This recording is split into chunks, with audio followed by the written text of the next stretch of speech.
ये Turkish art, और ये ख़ास तौर पर चर्च में कभी नहीं लगती।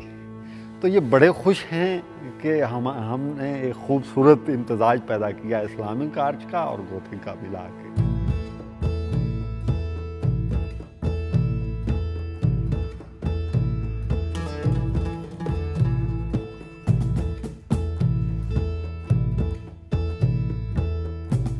मेरा नाम अली अकबर नातिक है। बुनियादी तौर पर मैं शायर हूँ और फिक्शन निगार हूँ।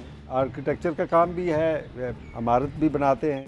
15-20 मस्जिदों का काम किया, मस्जिदें बनाई हैं।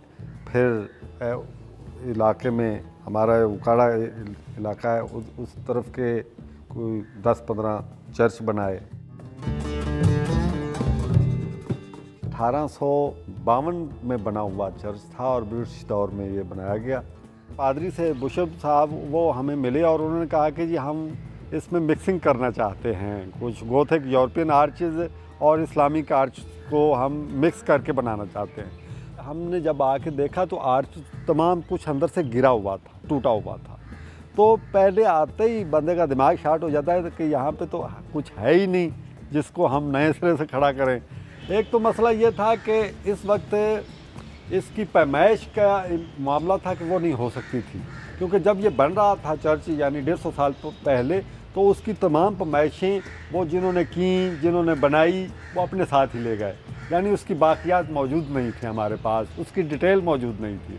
पूरी रात हम तीनों भाई बहस करते थे कि इसमें क्या हमने करना है, हमने कहाँ खड़े होकर काम करना है, पैमाने कैसे बनाने हैं, हमने प्रकारें कैसे करनी थी।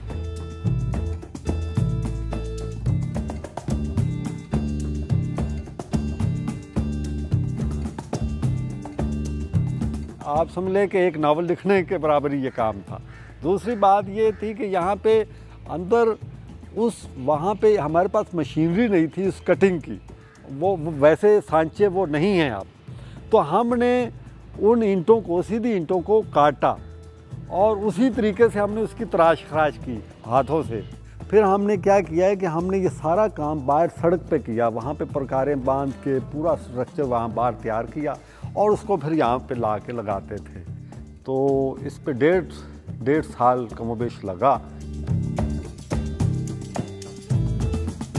और मेरे भाई हैं तो अशरफ और सरवर, उन्होंने यहाँ पे काम किया, मतवातर काम किया। और ये ईंट का, सुर्ख ईंट की ये डाटें हमने तैयार की हैं।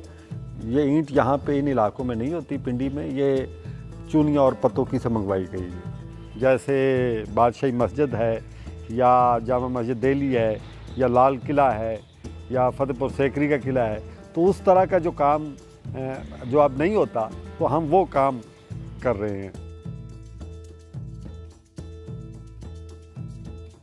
इन्हीं के साथ बैठना और खाना पीना भी यहीं पे, और ये दोस्त भी हैं। तो हमें कोई, ये खुदा के घर हैं सारे, हम तो इनको मतलब सबको ही मिल के रहना चाहिए। इन चीज़ों से ना किसी का ईमान भ्रष्ट होता है, ना कोई किसी की दिल आज़ारी होती है। सब इंसान है, खुदा की मखलूक है, आगे हिसाब उसकी तरफ है।